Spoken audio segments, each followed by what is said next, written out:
Et salut à toutes et tous, aujourd'hui on plonge dans Microsoft Build 2026 qui a eu lieu la semaine dernière du 2 au 3 juin à San Francisco, qui a regroupé plus de 2500 personnes et des dizaines de milliers en ligne. Et c'est une conférence qui est organisée chaque année par Microsoft à destination des développeurs mais aussi des décideurs. Et selon moi, le principal message véhiculé par Microsoft, c'est que c'est l'année où l'IA passe d'un simple assistant à un agent autonome. Dans cette vidéo, j'ai choisi de vous regrouper les principales annonces par thème, et ceci de manière totalement arbitraire pour éviter que celle-ci fasse plusieurs heures. On va parler de l'IA et des nouveaux modèles proposés par Microsoft, de la plateforme d'agents, de fonderie, mais aussi de la couche de contexte Microsoft IQ, et on finira par la sécurité. Installez-vous confortablement, likez, abonnez-vous si ce n'est pas déjà fait. Allez, c'est parti! Preview.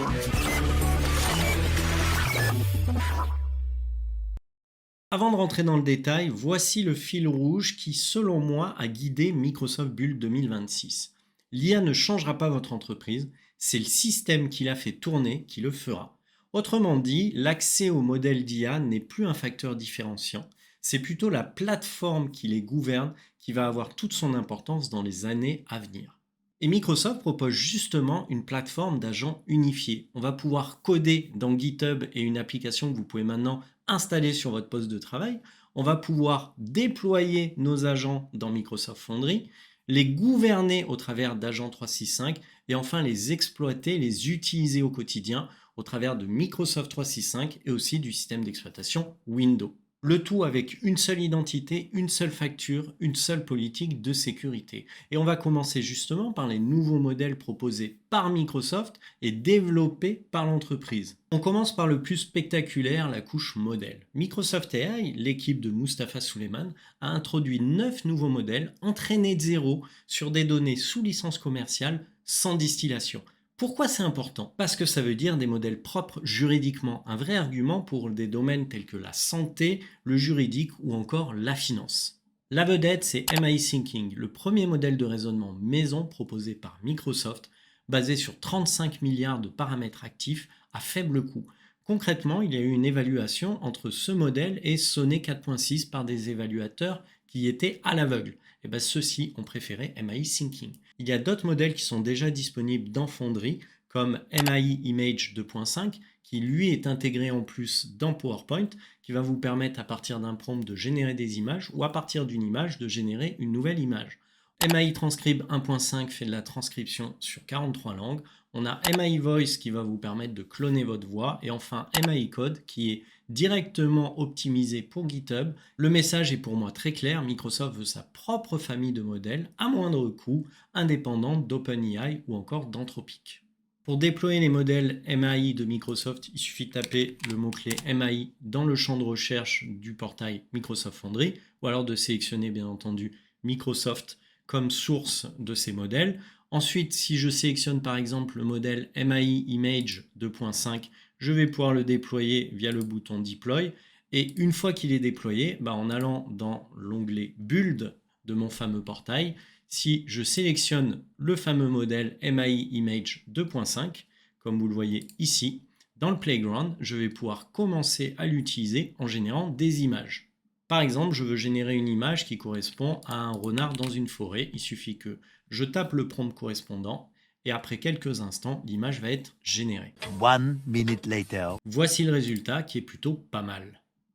Deuxième grosse annonce IA, Frontier Tuning. Le principe, c'est qu'une IA généraliste sera toujours moins efficace qu'une IA qui a été entraînée sur vos propres habitudes, sur vos propres données, sur votre propre contexte métier. Et Frontier Tuning répond justement à ce besoin. Vos données, vos conventions, vos workflows vont rester chez vous et cette fonctionnalité est d'ores et déjà annoncée sur Microsoft Foundry et Copilot Studio. Et il y a eu justement un petit test qui a été effectué sur Excel avec ce modèle fine-tuné par Reinforcement Learning.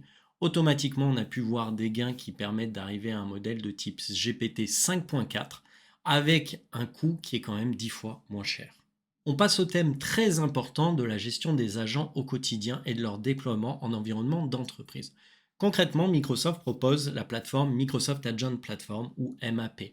C'est une pile unifiée, c'est une plateforme unifiée qui va vous permettre de gérer tous les composants et toutes les phases de déploiement d'un projet d'agent, que ça soit au travers d'Azure, de GitHub, de Foundry, de Copilot Studio, de Fabric, les aspects sécurité, observabilité, les vecteurs de déploiement de vos agents in fine via Microsoft 365 ou le système d'exploitation Windows, tout va être géré dans cette plateforme, qui est, je le rappelle, open source, stable avec du Python ou du .NET. Elle est basée sur notre fameux framework MAF, Microsoft Agent Framework. Elle réunit les fondations d'entreprise Semantic Kernel et Autogène, et elle est ouverte by design parce qu'elle va supporter du LandGraph ou même le SDK proposé par les agents cloud. Si l'Agent Platform est une usine, Foundry est le moteur d'exécution.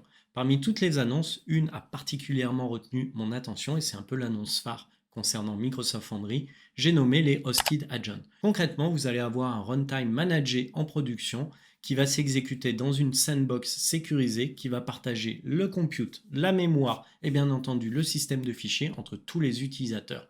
Et ce service-là va être en General Availability, en disponibilité générale, en juillet de cette année. Voice Live réunit dans une seule API toutes les fonctionnalités de voix et d'avatar virtuel que vous allez dédier à vos agents. Ce service existait déjà, mais il va être disponible maintenant en GA. Concrètement, dans Foundry, sur un agent bien spécifique, par exemple l'agent fil dans mon cas, en cliquant sur la petite case Voice Mode, je vais avoir accès aux fonctionnalités de reconnaissance vocale.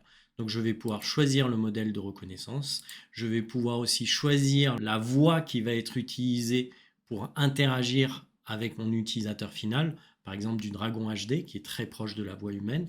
On va aussi pouvoir adjoindre à mon agent un avatar virtuel, comme dans mon cas Céline, et tout ça va être disponible via une seule et même API. Autre nouveauté, la mémoire procédurale qui permet à l'agent d'apprendre à faire correctement son travail au fil des essais, donc au fil des exécutions de celui-ci.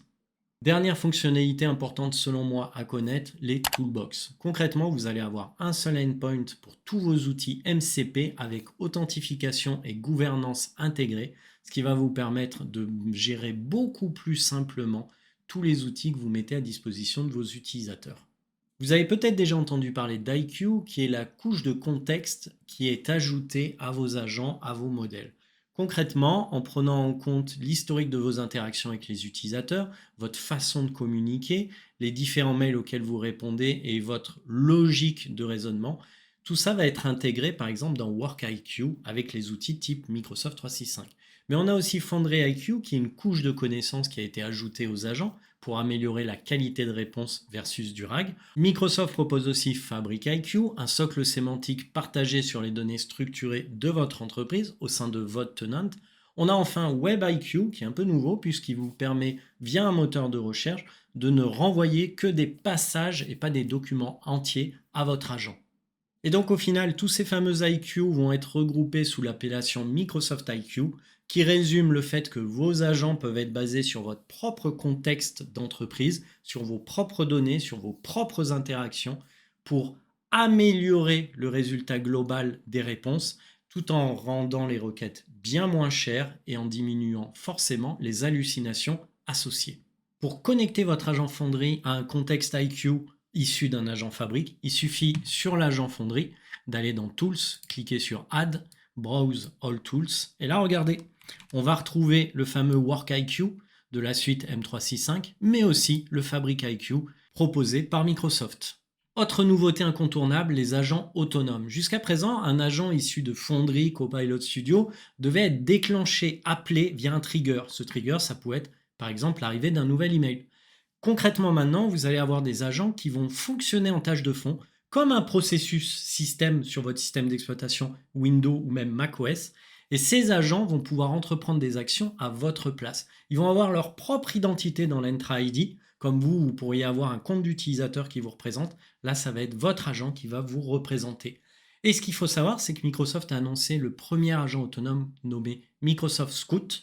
Concrètement, il est basé sur de l'open cloud avec du WorkIQ pour tout ce qui est contexte. Il va fonctionner en tâche de fond, il va préparer vos réunions, gérer les conflits d'agenda, effectuer des tâches chaque jour pour vous. Il peut être opéré sur le cloud depuis votre poste de travail, comme je viens de le dire, ou même sur le web. Et il va être connecté à tous les outils de la suite Microsoft. Donc on va retrouver du Teams, par exemple du OneDrive, de l'Outlook ou encore du SharePoint. Et cerise sur le gâteau, pour éviter tout ce qui est fuite de données, comme il va avoir une identité gérée, comme il va pouvoir être audité automatiquement, les outils de DLP, donc qui évitent la fuite de données à l'extérieur de votre entreprise, vont être automatiquement associés à cet agent. Par exemple, Purview va permettre d'éviter l'exfiltration de données. Et cet agent Scout, il est basé encore une fois sur OpenClaw en open source. Parce que des agents autonomes partout, c'est génial, mais que sans contrôle, ça devient vite un cauchemar pour les équipes sécu, Microsoft propose Agent 365. Concrètement, c'est un plan de contrôle unifié qui va étendre les fonctionnalités d'Entra, de Defender et de Purview dans une seule et même vue pour vous permettre de sécuriser, gouverner, gérer le cycle de vie de vos agents et même de vos agents locaux, pas seulement cloud. Autre fonctionnalité qui concourt à une meilleure sécurité, l'agent registry. Le principe, c'est que, vous l'avez compris, les agents autonomes vont s'exécuter en tâche de fond, un peu comme des processus système. Et bien là, Microsoft propose un agent qui est chargé de découvrir les agents fantômes, les agents qui publient un endpoint directement sur votre poste de travail. On a aussi désormais codename M-Dash, un système agentique qui va publier une centaine d'agents qui vont travailler de concert pour trouver les failles de sécurité de votre code et vous rendre des rapports accessibles depuis le portail Defender. Parce qu'au fond, Build, c'est une conférence à destination des développeurs. La star ici, c'est l'app GitHub Copilot, qui est au final une application native que vous pouvez télécharger et installer sur du macOS, sur du Windows ou même sur du Linux, et qui va vous permettre d'orchestrer tous vos agents dans des sessions différentes. Chaque session utilisera un Git worktree pour isoler son travail. Copilot exécute, mais vous gardez le contrôle sur la review, la CI et le merge. Je viens de télécharger l'appli GitHub Copilot après m'être authentifié avec mon compte d'entreprise.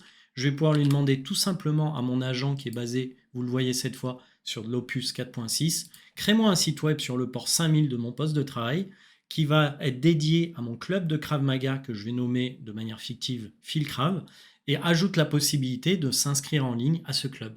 Et là, en envoyant cette information, en envoyant cette requête à mon agent GitHub Copilot, je vais avoir dans quelques instants un site web qui va être disponible en ligne. Après littéralement moins de 5 minutes, on voit qu'il m'a déployé un site web sur le port 5000 de mon poste de travail qui est instancié via une fenêtre PowerShell que je peux vous montrer juste ici. Et ce qui est intéressant, c'est qu'il a donc généré la page d'accueil, la page qui contient les cours en termes pour adultes, enfants, self-défense, combat conditionné, etc., les horaires de mes cours, le formulaire d'inscription en ligne et la section contact pour me contacter directement en tant que nouveau prof de Krav Maga. Et ce qui est intéressant, c'est que quand je vois le résultat final, il est plutôt sympa, plutôt joli. Vous voyez, c'est sobre, mais c'est quand même assez sympa avec les liens qui fonctionnent, les horaires des cours, le tableau, etc. Sauf que, on le voit très vite, il y a un problème d'accent. Et ce problème d'accent, je lui ai demandé de le résoudre. Donc je lui ai dit, il y a un problème avec les accents du site, est-ce que tu peux corriger ? Et automatiquement, il m'a dit, ouais, en fait, il y a effectivement un problème. Et ce que je vais faire, c'est que je vais déplacer le HTML dans un fichier séparé, lu explicitement au format UTF-8. Et après quelques instants, si j'actualise maintenant le site web, vous le voyez, le problème d'accent est complètement résolu.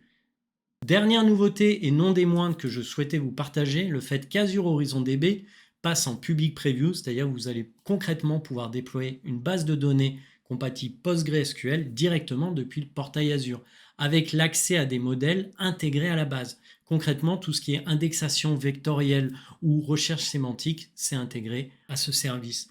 Depuis le portail Azure, dans la marketplace, j'ai tapé le mot-clé HorizonDB et j'ai choisi le service lié à Microsoft.